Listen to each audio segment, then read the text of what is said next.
I'm Al McFarlane. Welcome to the Conversation with Al McFarlane. Glad to be here and glad to have you along as well. What a day, what a day, what a week. So much going on in the world. We're glad to have this opportunity to share thoughts, ideas, discussion, conversation with you. And as always, we want to create an opportunity for what we call robust conversation. Well, today, KFAI listeners and those connecting on our social media platforms, well, we want to hear from you. And, drop us a note. If you're on the radio, thank you for being a supporter, a listener, but bring your voice to the conversation as well. You can do that by looking over at any of the YouTube or LinkedIn or Facebook platforms that we're streaming to right now. And in fact, we'd love to have you become a member or a subscriber supporter by going to YouTube.com/Insight News and watching the program while just listening to it. That way you can also add comments, bring your voice. And if you want to join the program, we invite you to join the program as well. First of all, though, tell people that we're live right now here on KFAI and across our social media platforms, LinkedIn, Facebook, and YouTube, and ask people to join. Last week, we talked about a story that I have in yesterday's edition of Insight News, in fact, yesterday and last week, and that is about the challenge that is brewing at the state legislature, where the president of the Senate, Bobby Champion, is questioning initiatives to shift the providing direct appropriations to nonprofit organizations. Bobby Champion argues that the system proposed by the governor and the governor's response, his proposal, is in response to both national and Republican questioning about the fraud that's been documented, that's being adjudicated in Minnesota, well-known, well-documented. And the governor is proposing an end to direct appropriations to organizations and nonprofits as one way to provide greater accountability. The argument made by Senator Champion, as I understand it, and what my article says in Insight News, is that if there is a leak in the house, don't burn the house down, don't destroy the house, fix the leak.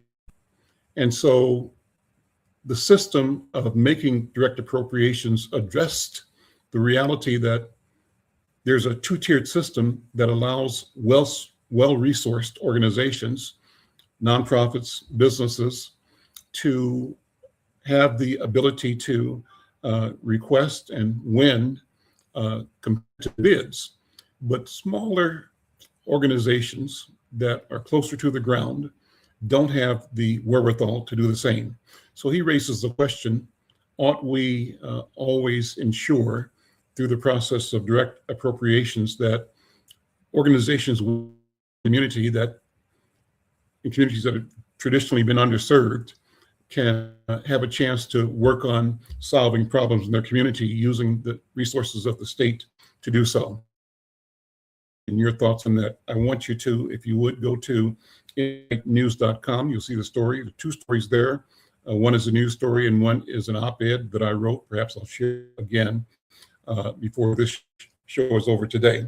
I'm also concerned, and I want to know what your concerns are about some headlines in the country, in the community. I put together several clips of the programs I've been watching, and I want to share those with you. But I really, really, really want you to respond and to say how these things affect you. And the set I pulled together have to do with the war. The president has launched a war against Iran. He's working with the state of Israel, the nation of Israel, and Iran has responded. So what I want to do is sort of play some of these clips, 30 seconds each, 40 seconds each, and then get your idea, your thoughts, your feedback on where we are with our country's military action, the strikes against the nation of Iran, the possibility of that escalating, and what it means for the Middle East, for Africa, what it means for our own democracy. Well, I picked up one piece that features Stacey Abrams. I'm going to share my screen for those who are watching on social media, but you on radio will be able to hear this as well. And I'll play maybe a minute or so, or less than that, of Stacey Abrams warning that Trump's war on Iran is a threat to our democracy. This was made today. I'm only going to play the introduction. She has a full, long examination of the issue, but calling this, play this one first, and we'll come back in after this and then do another one as well. And here it is.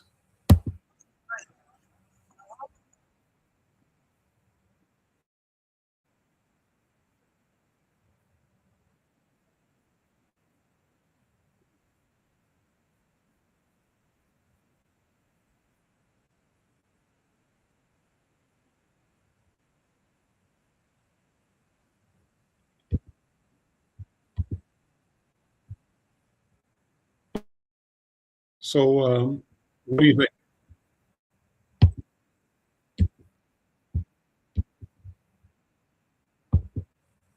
So first of all, comments on that. That's an opening comment from Stacey Adams. I want to play a little bit more of that to get a sense of she's saying that Trump's war on Iran is a threat to our democracy. I want to know what you think.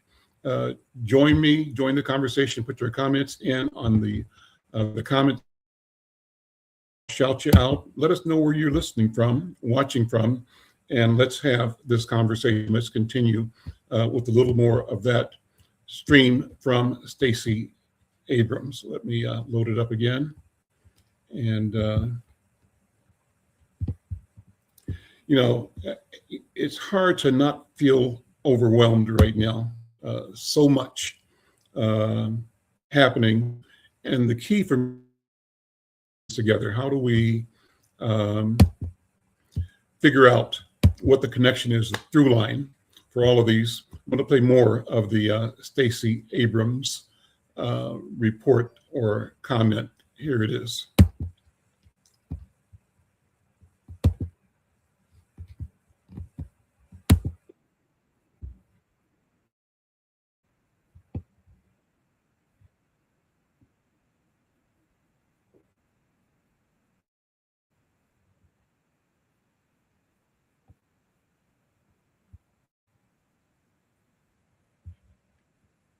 What was ignored, and why this year's ceremony moves unmistakably political tones into stereo. From vampires to back. So we'll come back to that. That's more of what she's doing. But there's another one I want you to look at real quick here. And let me pull that one up. This is Professor P.L.O. Lumumba. He's a person I've been listening to, fascinating orator, thinker, a lawyer out of Kenya. Here he is. Questions and does not lend itself to easy answers. And in my view, must be situated in the context of history. If you look at Iran, the Iran that we know now, we've got to go back to the 1920s when the Reza Pahlavi family became the dominating dynasty until the Reza Pahlavi in 1941 died powers the British and the Soviet Union for being not willing to do their bidding. But he was then succeeded by his son, Mohammad Shah Reza Pahlavi, who liberalized Iran in many ways and who was very compliant with the West. And of course, that then led to the emergence of the Ayatollahs, and culminating in the 1979 emergence of the Ayatollahs and the abolition of the Pahlavi dynasty. And something begins to happen at that time, because the Ayatollahs come in with a theocratic regime, which clearly states that they do not recognize the state of Israel, and that in fact this Israel must be wiped off the surface of the earth. And they say that this Zionist regime must actually go. So that is the official stated position of the Iran regime, or the Tehran regime. And the fact that then they started enriching uranium, almost reaching weapon grade enrichment, then raised alarm, particularly in the United States of America and in Israel. And the argument that is being put forth by the Netanyahu regime is that they have credible evidence, or that they had credible evidence, that the Iranians had crossed the red line in terms of enrichment, and that they cannot allow the regime to have a nuclear weapon. It is instructive that at the time when the attack on Iran took place, there was a diplomatic effort, or there were diplomatic efforts which were being mediated in Saudi Arabia and within that particular environment, with a view to convincing the Iranians that they ought not uranium for non-peaceful purposes. And to the casual observers, like all of us, we thought that they were going on very well. At least when you listen to the President of the United States of America, one took the view that the negotiations would give birth to a result which would be acceptable to all, and the International Atomic Energy was supervised.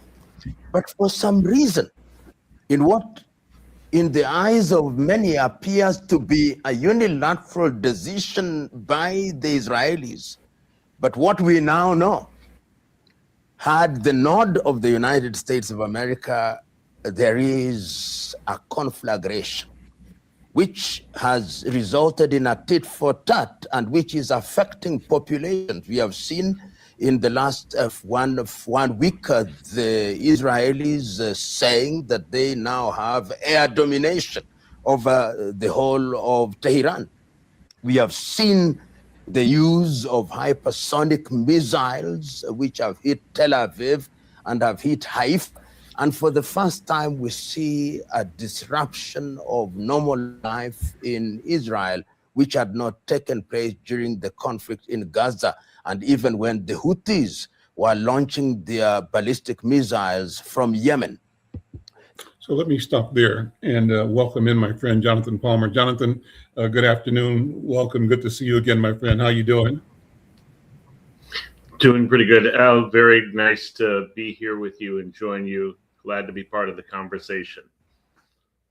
Clips I want to share. And I just wanted to set a ground for having a conversation. I hope that our listeners here on KFAI and those who are connecting with us across the various social media platforms will weigh in on this conversation as well. What is important to me, Jonathan, is that we talk. We simply have to talk. We have to have discussions, hard discussions, discussions, though, that are based on a shared belief that we all want peace in the world. We want the protection of children and families. We want the reduction, the lack of harm to people. We want people to have economies that work, economies that reflect and respect culture, legacy, history, family, and reflect the hope for the future for everybody on the planet. And I've just been, doing deep dives every day, all weekend, almost overwhelmed by the massiveness of this idea of the potential for a spreading war out of Iran in the Middle East. Here's a couple of more takes on it. Let me pull these up and then we'll come back and talk about it. I don't know if you know this sister. Her name is Laree Daniels Faber. I've become a fan of hers. She's on Sirius XM, channel 126, and it's called Urban View Radio. And she's one of several, I think, phenomenal Black or African American YouTube and social media and social radio hosts that provide analysis of national, local, international current affairs. And she had this to say about she said NATO. This is her report from yesterday or this morning. The title of it is NATO enters the war, question mark. The Iran conflict escalates, what it means for Africa. So let me see if I can get that on the screen here, and we'll listen to that. Let's see.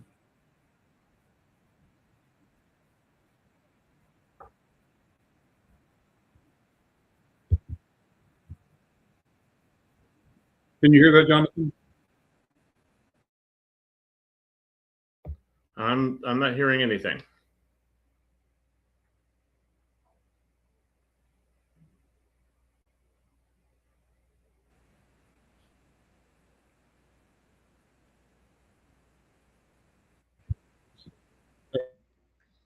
Okay. Let me come back to that in a couple of minutes when there it is. See if we can get it started again. Okay, hold on a second. I'll try to go to the part where I wanted to share in her comments. 1 second. Navigating to the right place.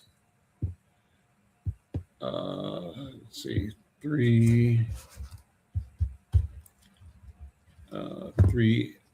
Okay, let's see if this will come through now. Or 3 to be specific. Now, in case you might be thinking that the people I'm talking to have lost a few of their marbles, which I actually think has happened, you should also know that they were told this directly by their president. Listen to Donald Trump. Yes, you're going to hear him. Listen to Donald Trump in his own words as he talks about war and how he is not going to do it. Let's hear it. I will tell you, you're not going to have a war with me, and you're not going to have a third world war with Oops. I turned it off by mistake. me. That I can tell you.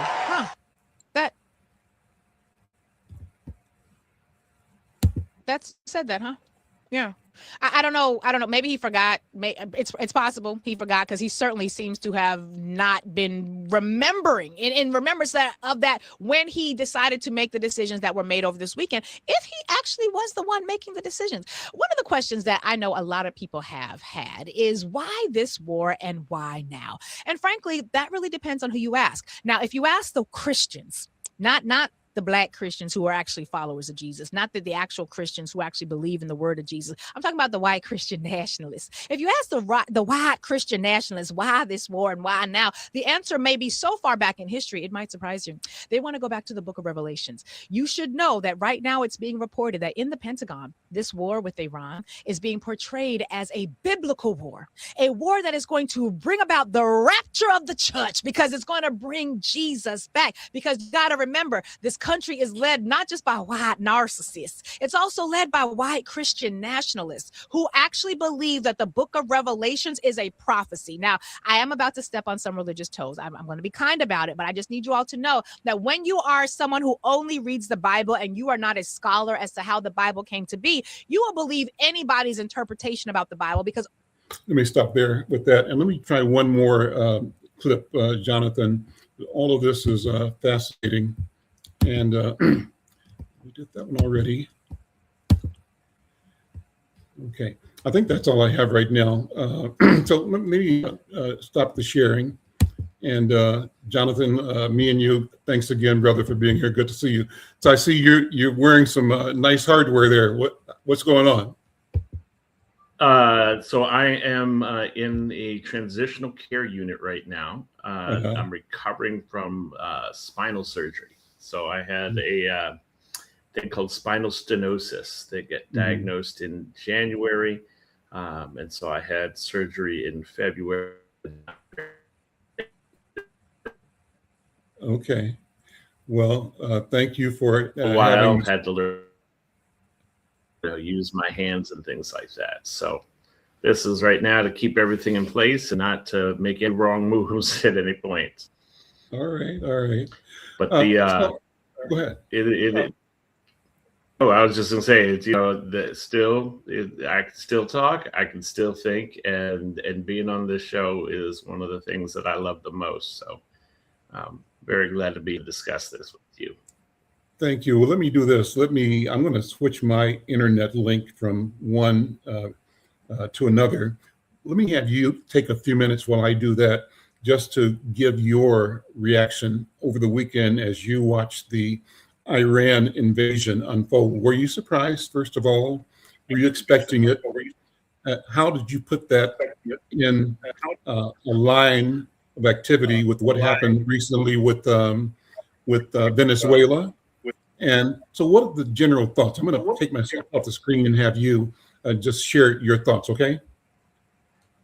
Okay.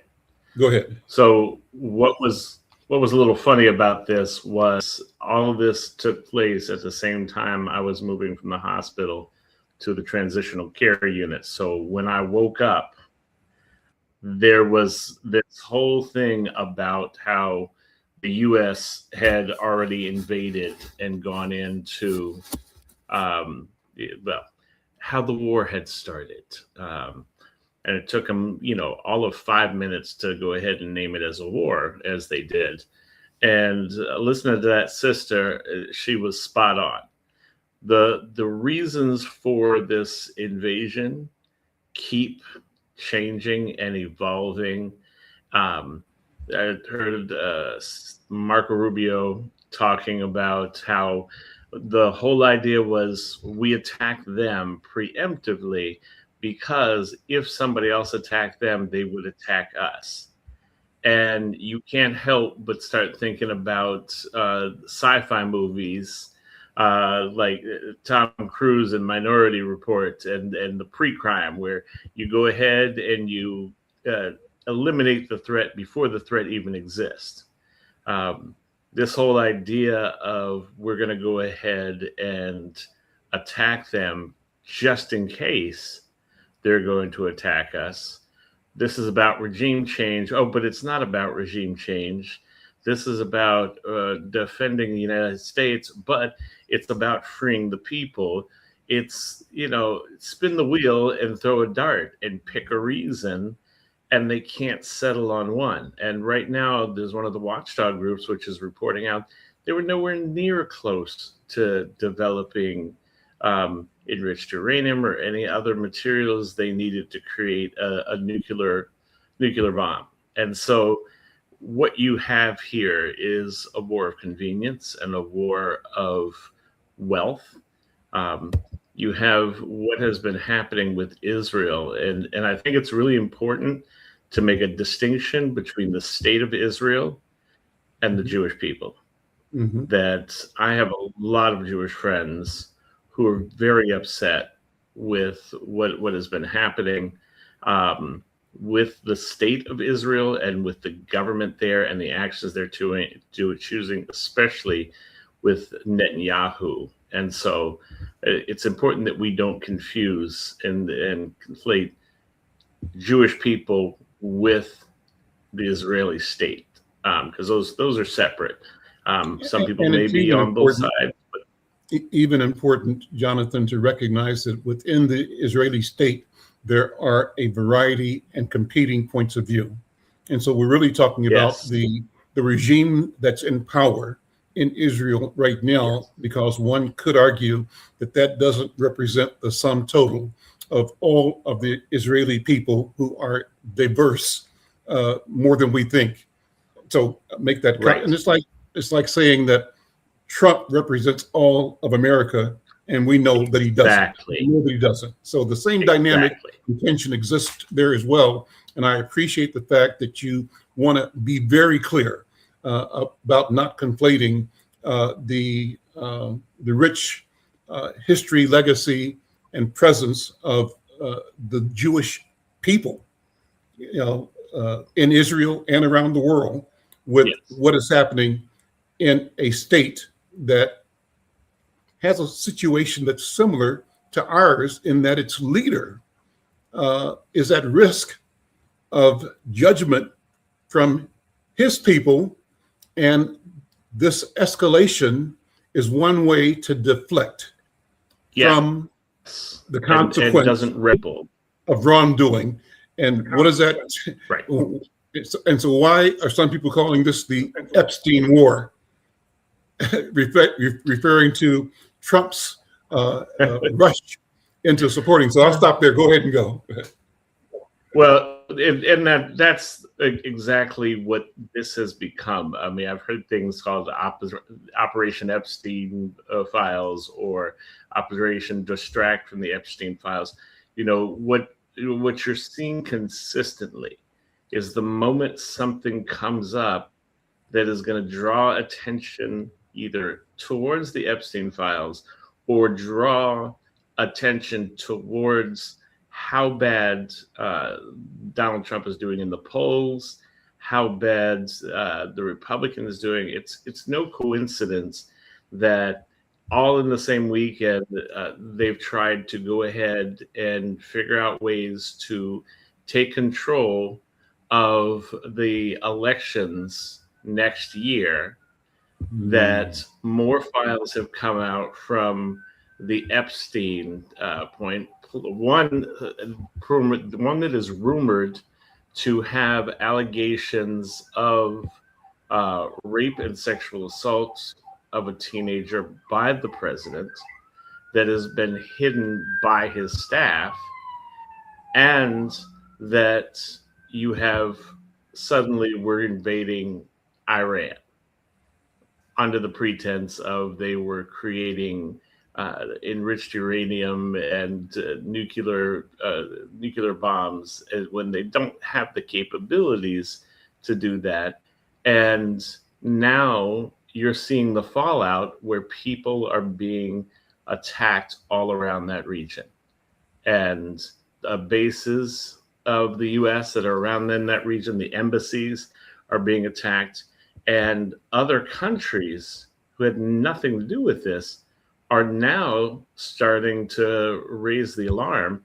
You know, the United Kingdom, some of the others, because the impact this is having on oil prices, on supplies around the world, on the dangers of bases in their own countries being hit.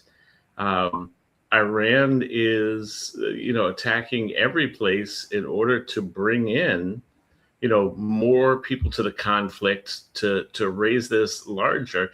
And Donald Trump and maybe Netanyahu have overstepped, because they thought they would just go in here, destroy everything, and be hailed as champions, or at least distract attention away.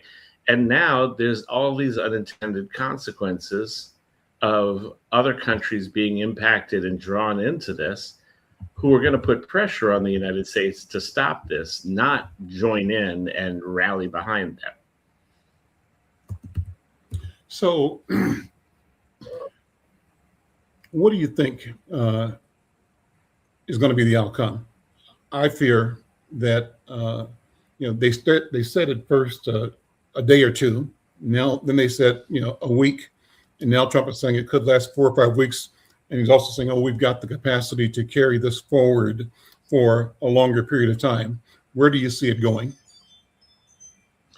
Oh, you're talking about the same President Trump that said we're not going to do any more forever wars, and we're not going to do any more foreign wars, and that Barack Obama, because he couldn't negotiate with Iran, would start a war with Iran, and that Kamala Harris would be the one to get us involved. That Donald Trump. Okay, just making sure I'm talking about the same thing here. This thing is going to, if it does not get snipped in the next 2 weeks, meaning that pressure from our allies across the world, which we've already alienated, or pressure from within our own government, which has been ineffective and asleep at the wheel. I mean, the fact that the president has just gone ahead and declared war and bypassed Congress, and they're not doing anything except having a vote, on it, is Mhm. Um, this thing is through this year, and I would not doubt that it goes all the way up through the midterms. You know, right now, Donald Trump is thinking he is a wartime president, and that is the image that he can go ahead and share it and marshal the troops. But he's forgetting the people that supported him didn't want any more foreign wars, didn't want any wars. And now their sons and daughters are going to be the ones that get to be the boots on the ground. And he is going to very quickly, he's already in negative approval ratings in every category you look at. No matter which poll you look at, he is negative by the people who used to support him. I saw one that I think was people who had watched the State of the Union who were regular Republicans had like negative 47. You know, the equivalent of his position as president. That's how bad he is doing. And so he's flailing and trying to go ahead and draw this out. And he'll continue to draw it out until he can find a way to try to make a positive outcome. Right now, he's got no way out of this that makes him look good. And that's what he'll do is he'll play this out and draw this out until he can figure out an exit strategy that is a win for him. And the American people are going to pay the price. So what could that be? As well as other people do it. I'm sorry. I should also say the Iranian people. I mean, this is innocent Iranians on the ground. There's innocent people in Saudi Arabia, in other parts of the world who are now collateral damage because one man does not want to admit to the crimes that he committed. And so there's no indication that he's going to be willing to admit ever. And you say he'll try to keep moving until he finds a way out. Is there a way out? I don't know that there is. And what I think that means is that he'll try to find ways to keep ratcheting up the anxiety, the crisis, the emergency state that would put him in a position to appear in his own mind justified in altering either the midterms or certainly the general elections come 2028.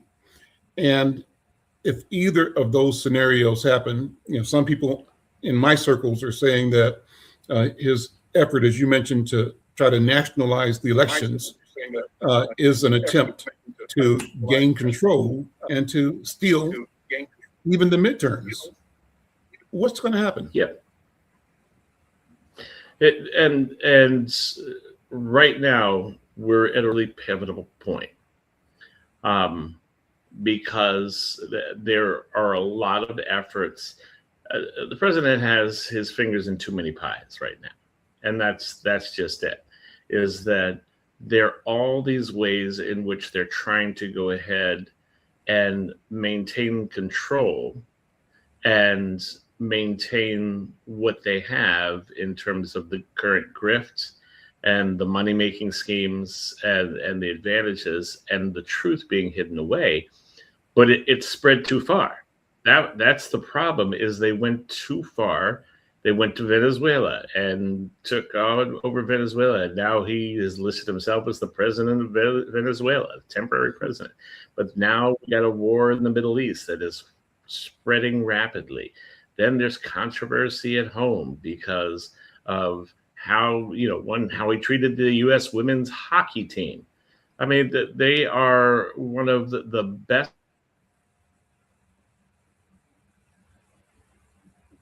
And we lost your sound for a second. I'm Al McFarlane. Go ahead. And so what you have is this was initially done to try to distract people. You know, if there's too many things going on, you can't pay attention to all of them.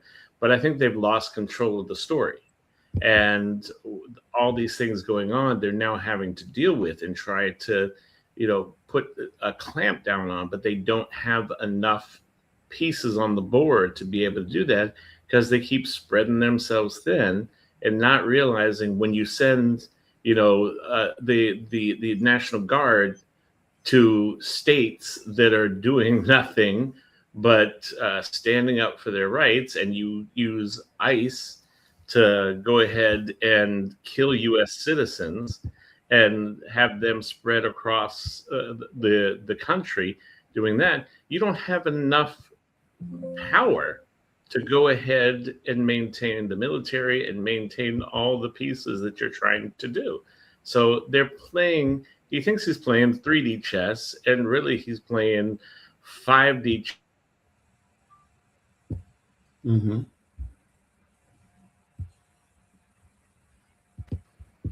We lose your signal for a second. I lost your second for a second. No, Let me, yeah. I think that where this goes is there's going to be an opportunity for not just the Democrats, but I think just any right-thinking people, anybody's Republicans who were tired of being labeled as the bad party, or who are tired of being a part of the conspiracies. I think, independents, leftists, anybody tired of all the mud that the U.S. has been dragged through has an opportunity here to go ahead and seize on that, continue to press for truth, and continue to press for justice and for the things that come out. But most importantly, it's our elected leaders have to take the stands that they need to. They have to hold accountable the president and other elected officials. They have to take action, and they have to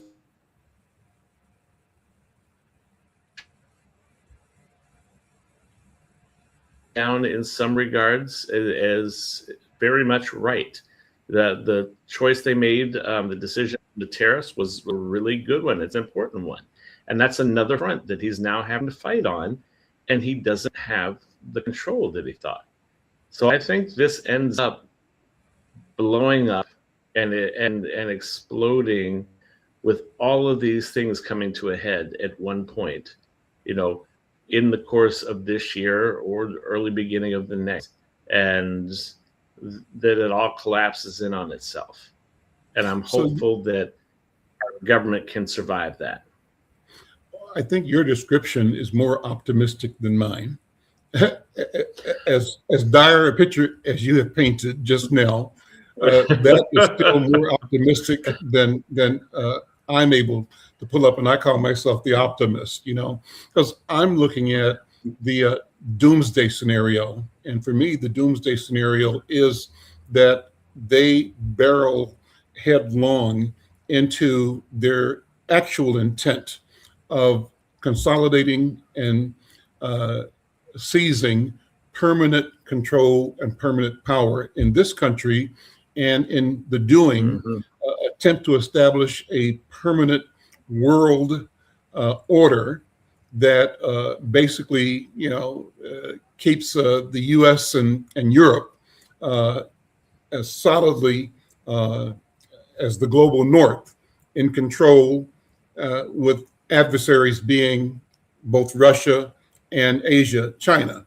And the sense is if they can manage the globe with just those power centers and everything else subservient, then that is a scenario for the future. I think that's a bad scenario. It's one that I fear. And it's one where the storytelling, the narrative creation tries to glorify or build on the sense of manifest destiny from way back when, build on the sense of white supremacy, of some sense that there's a divine order. That's what Lurie Daniels Favors was saying about these people believe that what they're doing is biblical in nature. I hadn't heard that until I heard her say it, but it frightens me that when people wrap themselves in that cloth, that means that they're willing to and ready to die for what they believe is a belief, and that belief system ties into their also stated sense of not wanting to be replaced. They feel that the world and that nature is moving towards the replacement of whiteness. And so they feel an obligation to fight that. And I think that that is misguided. I think that at the end of the day, the solution and the movement towards us being better human beings is to understand that freedom requires all of us to be here all the time. Go ahead, Jonathan. Oh, Al, Yeah. why would they be worried about being replaced? What would be so wrong with being a minority? What would be so wrong with being part of a world order where they weren't the majority? Is there something that has been wrong about that, or that maybe people have been treated a certain way that they fear will become how they are treated? And then that's really strange. But what you're raising, you're right. It's a nightmare scenario, and it's the worst one. I have hope that won't happen because of the fact that, one, I don't think that all of the people in that group are on the same page.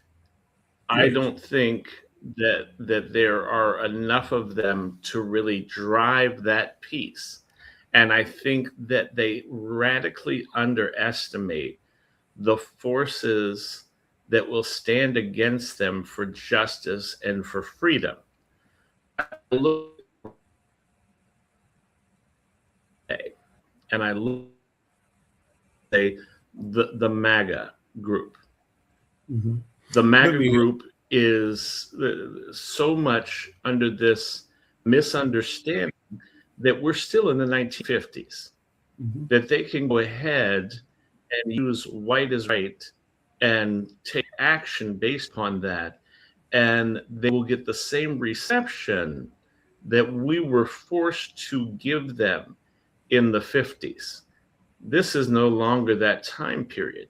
And what you find all too often is racist white people who decide to make moves like that and say the wrong thing, thinking that they can just get away with it, and they end up getting hit with an iced tea can, or they end up going ahead and being broken down by a Jasmine Crockett who apart. So when I think about that scenario, I think there is a lot more of us, of all colors, all backgrounds, all ethnicities, that are not going to stand for that. I mean, the continent of Africa alone has way more people and way more freedom fighters that would unite, and along with the U.S., those of us who are on the right side of things, I think that they believe that they could do that, exactly what you're talking about. I think they've counted their chickens before they've hatched. The problem is that they also have demonstrated their ability to create a lot of destruction. And so look at history, look at Yes. the movement of this European idea across North America and the genocide, the annihilation of the indigenous populations. Look at the genocide, annihilation of indigenous populations in South America. Look at what this movement, this idea, this supremacist idea did to the attempted depletion of human capital, of human beings from the continent of Africa, the movement of these people across the ocean in the transatlantic slave trade. The beauty, I think you're saying this, is that as human beings, we continue to reflect and reveal, demonstrate a resilience that is irrepressible at the end of the day. And if we've resisted and risen above all of the atrocities of the last half millennia, certainly we will continue to resist that in the future, moving towards the idea of a humanity that values all of us, and that all of us want to be connected in and through and to, and not in a way that requires that we hoard resources and that we hoard power and vest the power in the hands of the few with the strategy that marginalizes the many, downpresses the many. So, I was thinking, Jonathan, let's pivot a little bit towards Minnesota and the fact that ICE theoretically has diminished its footprint here. I want to, especially for our KFAI audience here, shout out all of the Minnesotans who took to the street. And I'm speaking to KFAI members in particular, because I think our community, the KFAI listeners, were the front line of the resistance to ICE. So if you're listening anywhere on KFAI, kfai.org, hats off to you. My thanks to you, my gratitude to you for standing up, for braving wind chill of 40 and 50 below to protest the presence of ICE, the assault on immigrants and on communities of color, and for demonstrating that we can do better and be better. And what I have to say in praise of Minnesotans, Jonathan, is that it gives me hope when I hear, and as I'm monitoring the international news, people are referring to what they did in Minnesota. What the people did in Minnesota to stand up against fascism, against racism, against this idea of white supremacy, against the Trump administration, against ICE and the policy of deporting people, dislodging people who are seeking freedom, who are contributing to community and society, against the labeling of human beings as trash, as non-human, or as threats, or as criminals. And the problem is the people doing the labeling are the criminals. That is the criminal enterprise, those who are attempting to paint the rest of us in that light. So hats off to Minnesotans. And if you're here and want to jump in, agree with me or disagree with me, love to have your comment. We're streaming live to Facebook and to LinkedIn and to YouTube, the Inside News YouTube channel, also to the Black Press of America YouTube channel. If you want to comment on this, I'd love to have your comments and your thoughts on this. Jonathan, let me say a shout out to Joe Lewis. Joe Lewis put a thumbs up. Joe, thank you just for acknowledging this conversation. And again, wherever you are, if you want to join the conversation, the QR code is at the top of the screen. We can bring you into the conversation. Jonathan and I would both enjoy having the conversation with you, whether you agree with us or not, because we think that even having polar opposite points of view and having the chance to express those is the right thing to do. So with that, Jonathan, did you get the Insight News article for Monday where I talked about Bobby Champion challenging Governor Walz on funding pivot? Did you look at that yet? I have not seen that as yet. Let me pull it up. That's top of my reading list, though. Well, let me share part of it I shared yesterday, but put it on screen, Jarrett, and if you would. So I'll just show it and talk about it first. This is Monday's Inside News. The headline is Champion Challenges Governor Walz's Funding Pivot. And it talks about essentially the governor kind of in response to all the pressure from the administration and probably from Republicans, sort of bending or folding, saying that, we got to figure out how to prevent fraud. And his solution is one that doesn't fit the problem.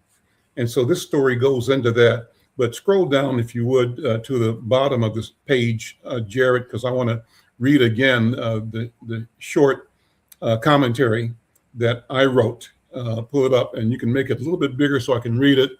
And people have heard me say this before. This is what I call an L. McFarlaneism.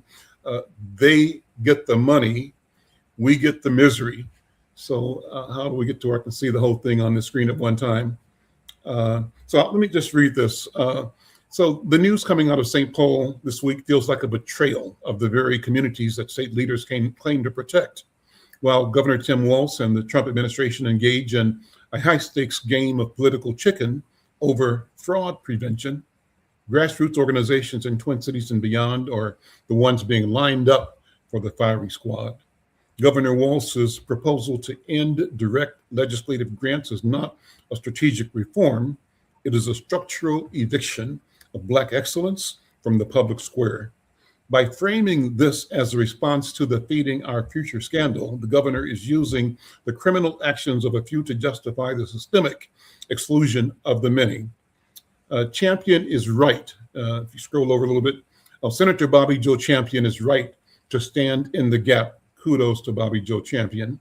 He understands that the governor seemingly does not. Direct appropriations are not the source of fraud. They are the source of life for the under-resourced communities. There are no allegations of fraud that involve an organization who received a direct appropriation, none.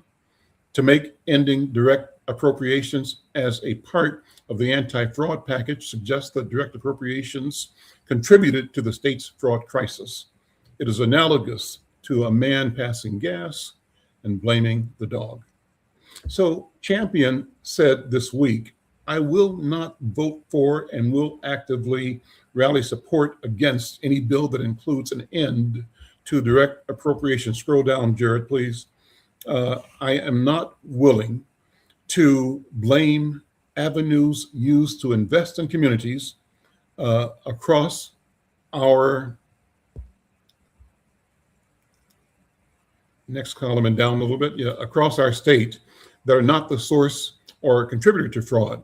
For decades, I write, Inside News has chronicled how Black-led nonprofits and small businesses operate on the front lines, often doing the heavy lifting that state agencies are too detached to handle.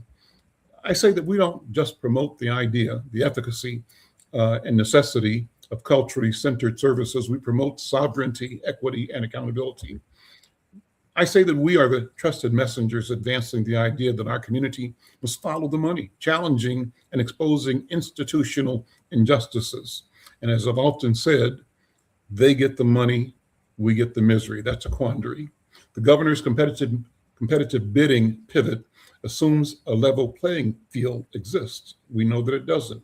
Because when you require a 50-page technical RFP for every dollar, you aren't selecting scroll down, please. I can't see it. Okay. The best service provider, you are, next column, selecting the best grant writer. Large legacy institutions with multi-million-dollar endowments will win every time. Grassroots leaders, those with the relational authority to stop a bullet or feed a family in crisis, will be locked out because they don't have a compliance department. We are told this is about quote unquote transparency, but where was the transparency when federal judges had to block the Trump administration from halting Medicaid and SNAP benefits funds earlier this year? The state is being squeezed by a retribution campaign from Washington, and rather than holding the line, the governor is offering up our community's lifelines as a peace offering. That is the problem. We agree that accountability is sacred. Public service both is and requires stewardship. But you do not stop a leak by tearing down the house. You fix the pipes. If the governor wants to fight fraud, he should invest in building the capacity of local leaders to handle rigorous reporting without stripping them of their autonomy. He should listen to Senator Champion, who has spent a stellar career in public service, standing shoulder to shoulder with us. Governor Walz, we are not the fraudsters you're looking for. We're the partners that you cannot afford to lose. Do not let quote unquote accountability become a code word for abandonment. That's my editorial. Jonathan, what do you think? I think that better and different. You don't have to agree with me at all. I not only agree with you, Al. I want to add a little piece to that. One that is beautifully written and excellently makes the point. This is one of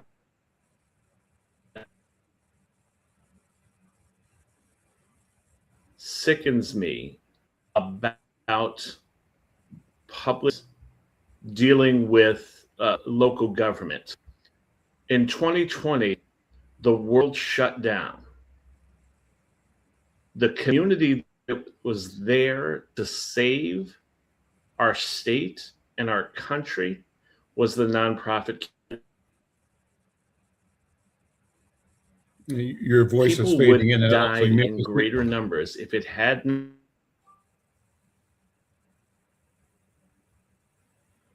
No, Jonathan, we've got a connection problem because your voice is fading in and out. Let me just continue while maybe your Can signal you hear comes in. a little better? Now I do. Yeah, try Is it it coming again. in better? Yes. What I'm saying is that it was the nonprofit community that saved this state and this country, and that people wouldn't have had food, children would have been lost. And yet, once we get through the crisis, just like we do with communities of color, we turn around and blame the people who have actually been there. Is there fraud? Of course there's fraud. There's always going to be bad people and bad actors, but that's not restricted to the nonprofit community. You can turn around and look at the state legislature, and I can point to many a person who has done way more fraud, but which they do not spend the same amount of time arguing and making comments about it. We do more with less in the nonprofit community than any other sector that exists. And No, we lost you. We lost more you. supporting us, more standing by us the way Champion has done. If more of that was happening, more of the social problems that exist would get addressed much more effectively. Our nonprofit sector is there to help and to support, and there is no reason to be targeting that. You want to talk about fraud? Let's talk about fraud. You want answers? Let's have answers, but let's have answers across the board. And let's not pinpoint the one sector that has done the most to try to address what is happening in this world in a strategic and helpful way. Great comment. Thank you, Jonathan. Thank you so much. Well, love to have our audience weigh in again. If you have a point of view, either positive or negative, agree or disagree, we treasure your voice and your point of view, your opinion. We'd love to have you join this conversation. We're actually at the end of this program, but as always, let's see, I've got a note here from Jared, open chat.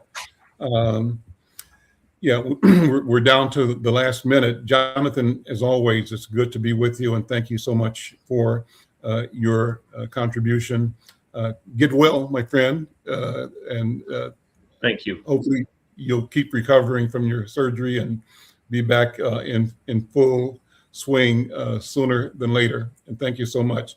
Thanks again to people who have commented. Brother Anura Siasar, you're always on the show and giving us a thumbs up. Thank you for that. We're going to continue focusing on this, and I want to invite people to read Insight News. Go to insightnews.com and read the story yourself. We're doing a lot of legislative reporting and City Hall reporting in Insight. The digital edition especially is expanded. Final comment, Jonathan, one more thing you want to say? I just want to do a special shout out to all of the local artists who have been taking the Minnesota loon and creating the superimposing it into the Star Wars Rebels logo so that you get a Minnesota Rebels logo that people are getting in tattoos, lapel pins, and it shows the solidarity of Minnesota to stand against fascism and oppression. That is it. We close with that. I'm Al McFarlane. We'll see you next time. Thank you, Jonathan.